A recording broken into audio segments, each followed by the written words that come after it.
Welcome to the Living the Dream podcast with Curveball. If you believe, you can achieve.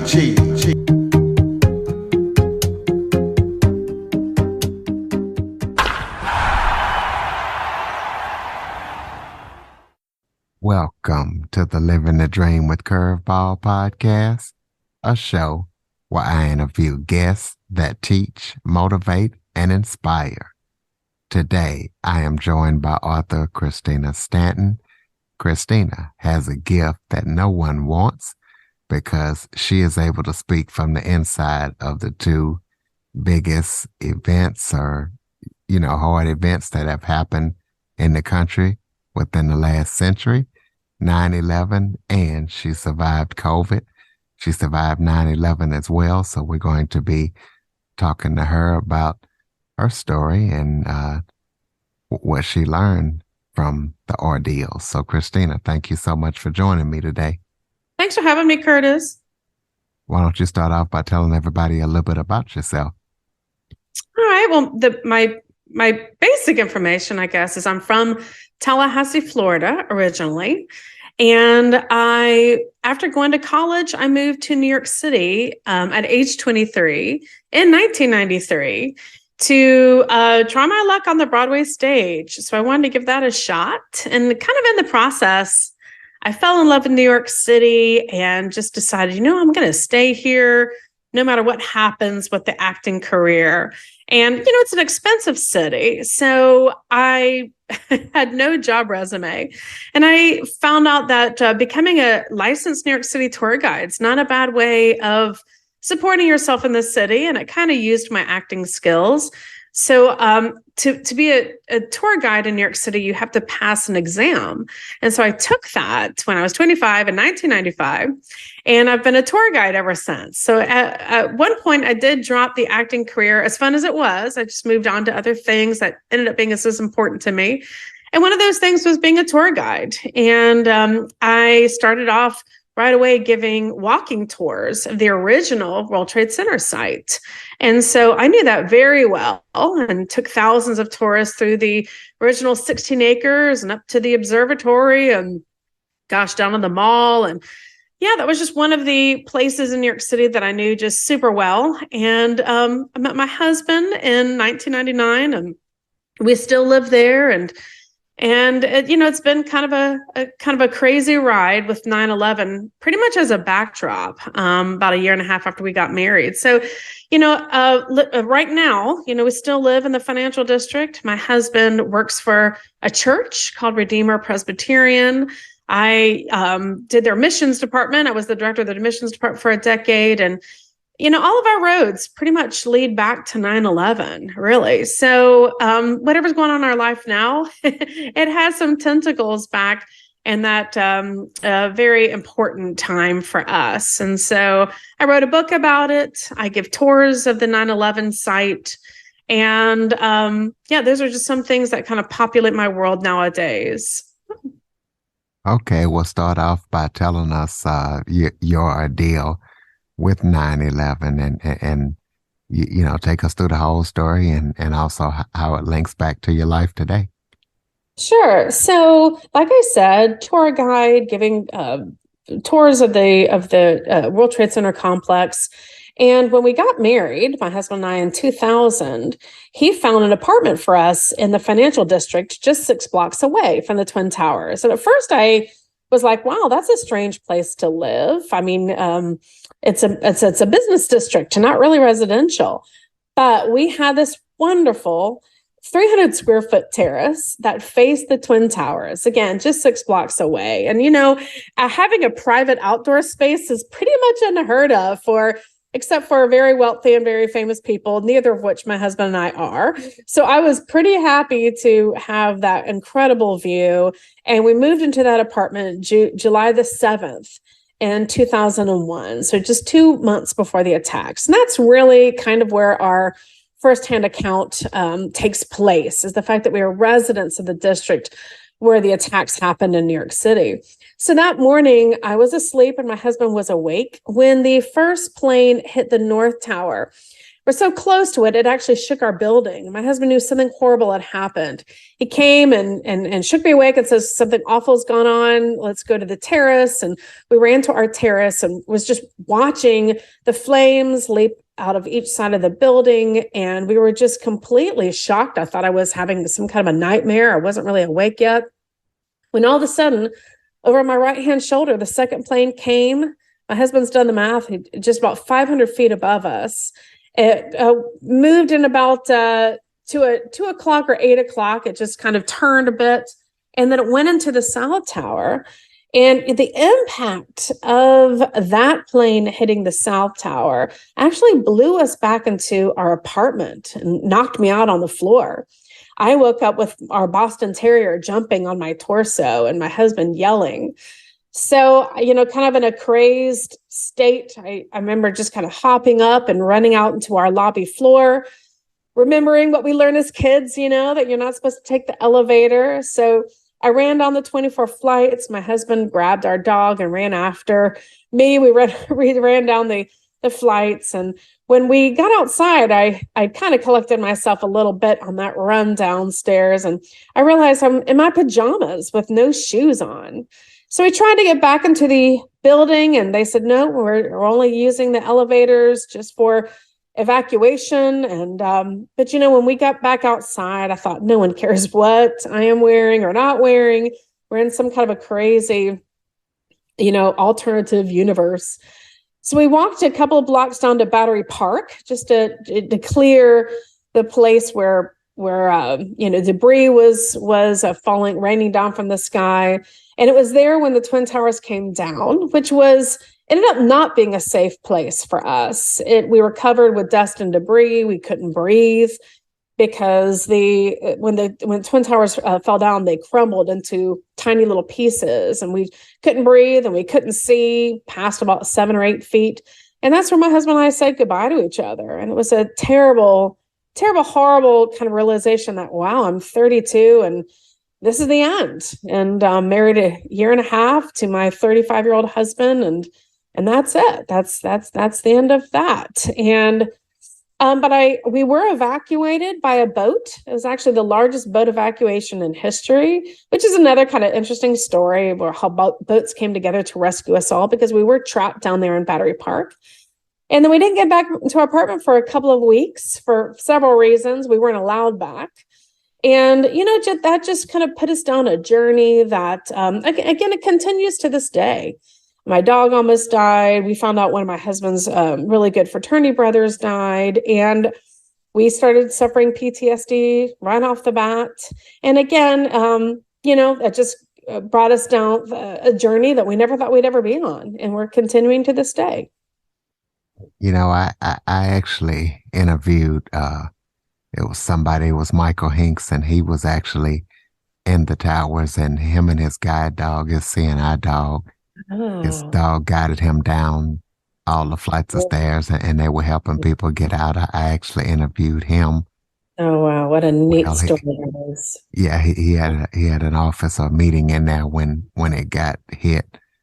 So you are. You remember what tower or what floor by chance? I think, if I remember correctly, it was like the 80th or something like that. He was on the opposite side of the building. He's been on Larry King, and an amazing story how his guide dog had helped him get down and it's an amazing story that you have. Well, what kind of effect, mentally, and how have you gotten any kind of help or anything to try to get over what happened and what you experienced on that day? Such a good question. At 32, the psyche that I had at the time, just my worldview it was a happy worldview. It was very much like, I'm going to work for what I want, and then I'll get what I want. And that it's all up to me, and I'm in control of everything. And I have this wonderful husband, and together we're just going to take New York and the world by storm. And I have a bucket list of things and checking them off, and I'll continue to check them off. And, this really kind of punctured that whole outlook on life, that you're in control, that that it's all about you and what you want and how hard you work, because you kind of realize at one point, I'm not really in control, and it's not always a happy world out there. And it was a lot to take in at one point. And I did get I think it was 2 or 3 months of not sleeping. And again, my husband and I kind of processed PTSD in different ways. One way was I couldn't sleep, and another way was he couldn't stay awake.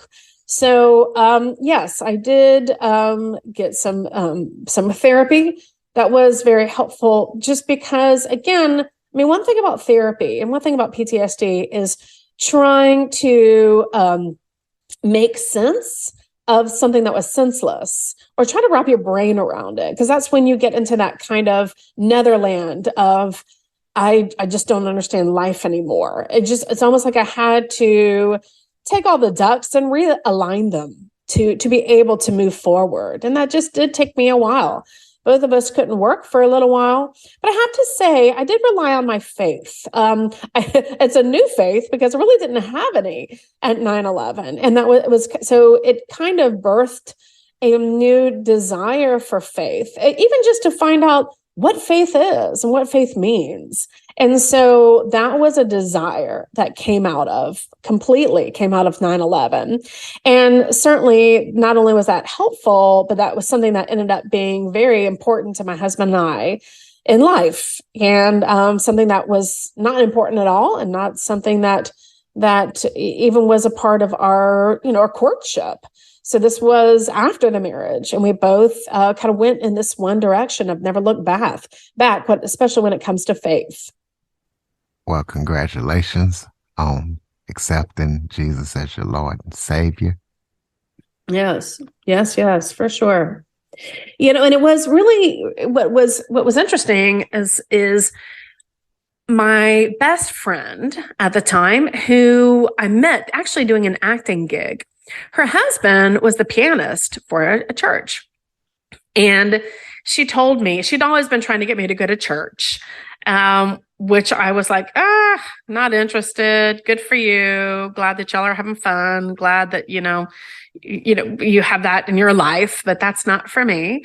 But what she said to me was, Christina, listen, you're homeless. You're paying lots of money to keep your dog alive in a vet, which we did actually pay a lot to get that dog alive, and we should have put the dog down, who did end up dying of 9/11 causes eventually. But that was a hard pill to swallow at the time. But she said, people around the world have given money to my church to help people like you. You need to go to my church, and you need to tell them, that you need this money because you're a 9/11 victim. And I can't even tell you, Curtis, how many wrongs I kept saying. Wrong. Like, I am not a victim.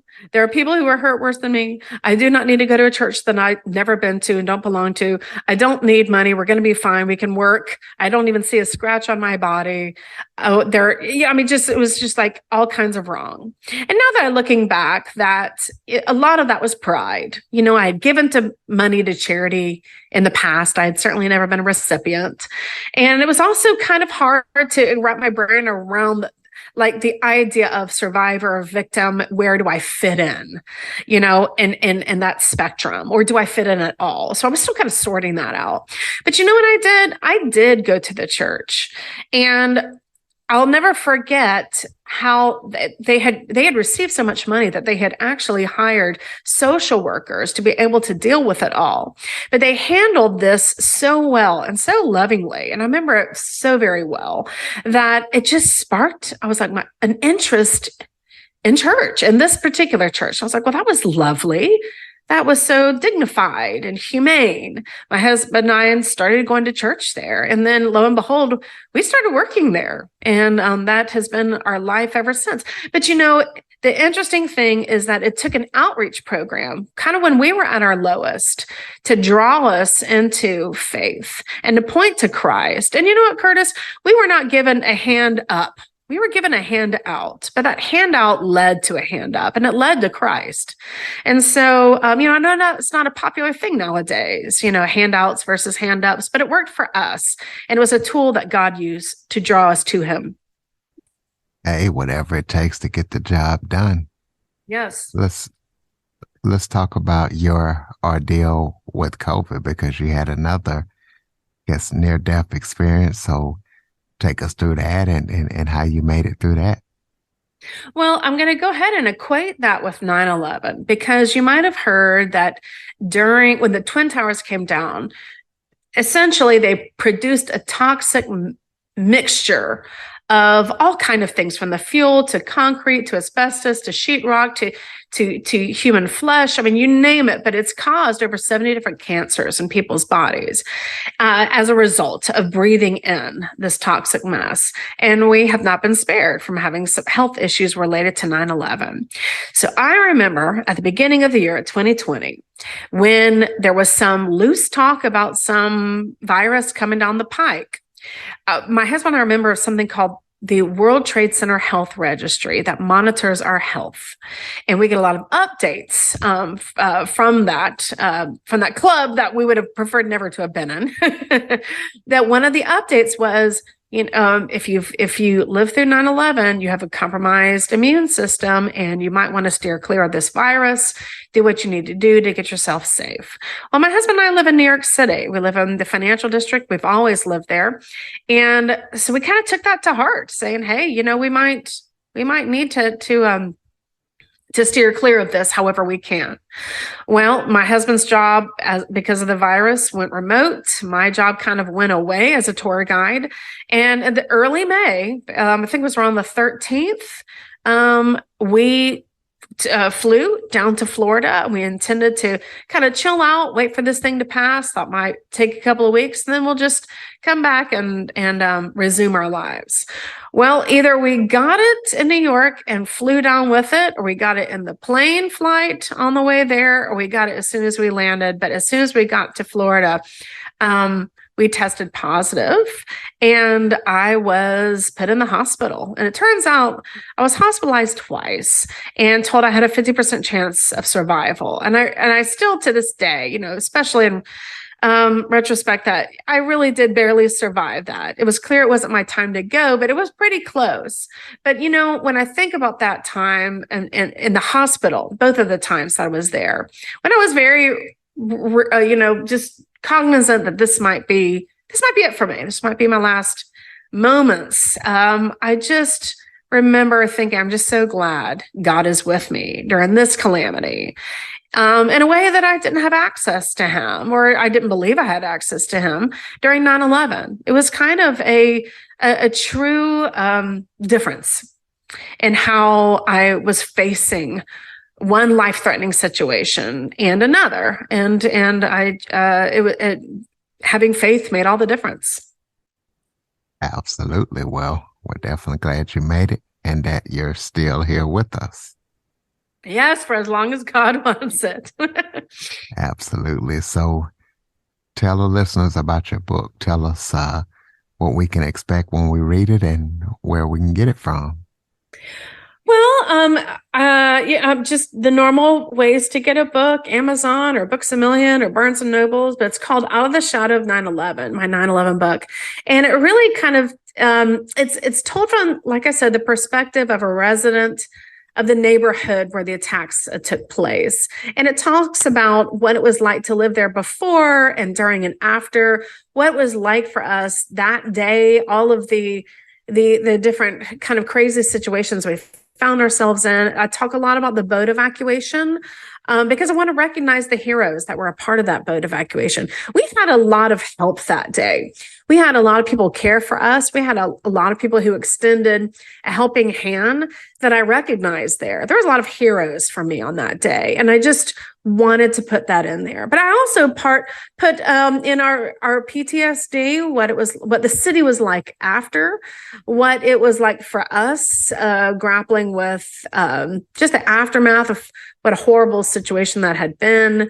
And then I would talk about how God met us, how God used the church, and how God, kind of plugged us into that community that ended up becoming very much our life. So that is Out of the Shadow of 9/11. So it's a faith journey, and it's also a journey of what 9/11 looked like at the same time.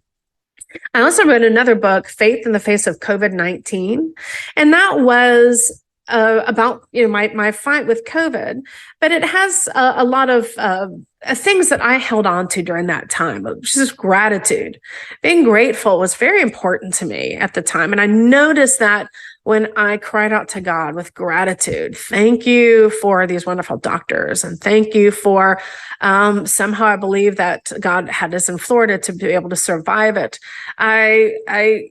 How just having faith and being able to pray was just such a lifeline.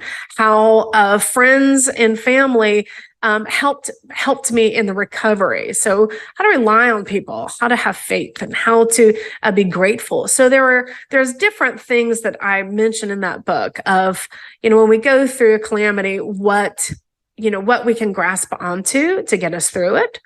So that was more of facing a calamity with faith, and how to sharpen that faith and deepen that faith when you're in the midst of something bad going on in your life. So those are the two books, and again, they're on Amazon, and yeah. So I one day I'm going to write another book. I actually have plans for another one. This one's going to be a happy one. And not that the other two books aren't happy, but this one actually is just going to be what I'm working on now is just kind of a fun, silly book about being a New York City tour guide, a little bit of departure. So, but at any rate, I'm glad that I was able to write my story in those other two books, because I love to talk about my walk with Jesus. Well, that was going to be my next question. Do you have any current or upcoming projects that you're working on that people need to know about? So I am, yes, writing a book about my tour guiding experiences. I've been a tour guide since 1995, and it's a nutty city. There's been some nutty situations that I've always kind of wanted to put down into paper, because, there has never been a book about being a tour guide in the city, especially as long as I have. But, I write a lot of articles, and I've been writing a series that is all about what I call modern day faith heroes. There's a lot of people, I don't know about you, but I get inspired by people's stories. And, there's a lot in the news that can really bring us down. And there was a point where I said, I know a lot of people who are just wonderful, who love Jesus, and they are just doing their thing and praising God in their own way. And not to, ding that we don't want to keep up with politics or what's happening in the world, but I love a good old faith story of somebody who's just living out their faith in such a strong way. So I've written over 50 of those articles about people who inspire me. One that came out yesterday, actually 2 days ago, in Christian Today, about an orphan I met in a South Africa orphanage whose mother twice tried to kill him, and he's finished with medical school and is now working as a resident in a university hospital in KwaZulu-Natal, and he just loves Jesus, and I love his story. So I write a lot about that because it's inspiring to me, and I am assuming that if it's inspiring to me, it's inspiring to other people. But if you ever want to keep up with my articles, especially my modern day Faith Hero series, you can find me on Facebook. I'm Christina Ray, Ray Stanton, author. So yes, and I have a website too where I post them all, ChristinaRayStanton.com. So I love writing. I love it's a creative outlet for me, but I also feel that I want to add something positive out there when there's a lot of negativity out in the news. And I'd like to feel that I'm providing something different that draws us closer to God instead of causing strife within each other. Absolutely. So we got ChristinaRayStanton.com. Close us out with some final thoughts. Maybe if that was something I forgot to touch on that you would like to touch on, or just any final thoughts you have for the listeners. Well, we're mid-year. Here we are in 2023 mid-year. And I feel like, yet again, we still have lots of strife and lots of things to just take over our minds and make us fret. And I just love John 16:33 that says there's going to be suffering. There's going to be tribulation, but take heart because I have overcome the world. And God has. He's got this. He is sovereign. He's got this. And, the 9/11 anniversary is going to come up soon. And I'm speaking at actually Florida Southern University to the student body. And that's my goal, is to say, God's got this and God is sovereign over it all. And we can rest knowing that. Most definitely, ladies and gentlemen, please check out everything that Christina's up to. Check out her books and check out her articles, ChristinaRayStanton.com. If you have any guest or topic suggestions, cjackson102@cox.net is the place to send them. As always, thank you for listening. And Christina, thank you for joining me today and sharing your story. Thank you for letting me. Thanks, Chris. For more information on the Living the Dream podcast, visit www.djcurveball.com. Until next time, stay focused on living the dream.